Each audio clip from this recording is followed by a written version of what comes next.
Becoming a professional nurse, challenges and barriers. A nursing career is widely adopted by millions of young people throughout the world. Despite it presenting a rewarding sphere, the healthcare sector reveals a vast number of challenges that have to be overcome by nursing students. 3 significant barriers engraving attempts to become a professional nurse. These are a language barrier, lack of theoretical knowledge, and patients' reluctance to be assisted. Since care providing implies delivering verbal instructions, it is a challenging profession for the students who are taught in a foreign language. Moreover, it is hard to perceive the patient's needs if there is cultural diversity between a client and a nurse. A knowledge gap is substantial in nursing as well. Though some experts state that experience comes from natural compassion and practice, a worker who strives to become an expert in the sphere has to master a solid amount of theory.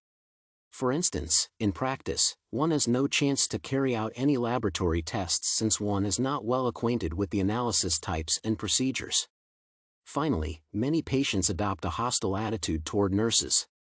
Such disrespect is undertaken for the caregivers.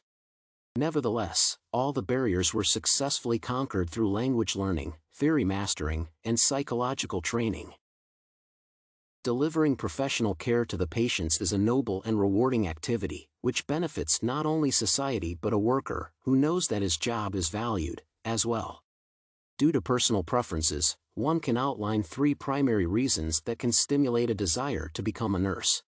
First, nurses have a chance to master numerous practices since they interact with the whole medical staff. Second, the occupation predetermines career advancements and supports lifelong learning. Finally, nursing provides a measurable personal satisfaction since caregivers make significant changes in patients' lives. The modern sphere of medicine primarily targets the development of innovative treatment methods, drugs, and vaccines. The pursuit of illness combating is a rewarding activity, which should be embraced not only by doctors and scientists but by the people who provide daily care as well. Nevertheless, the tendency often leads to a disregard for preventive healthcare services since the major financial resources are directed at treatment. The value of primary care accounts for the initial eradication of disease factors that can cause actual illnesses in the future.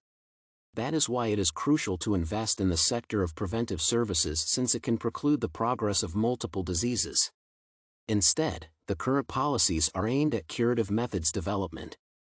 For instance, 96% of Medicare budget allocations focus on chronic illnesses treatment. Still, approximately 130 million U.S. citizens suffer from cancer and diabetes annually.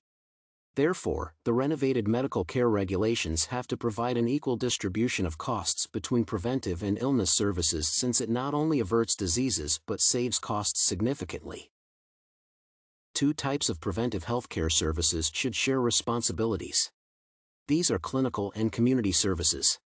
The first type accounts for such methods as immunization and individual consultancies, and the second one targets separate communities, which are threatened by certain diseases.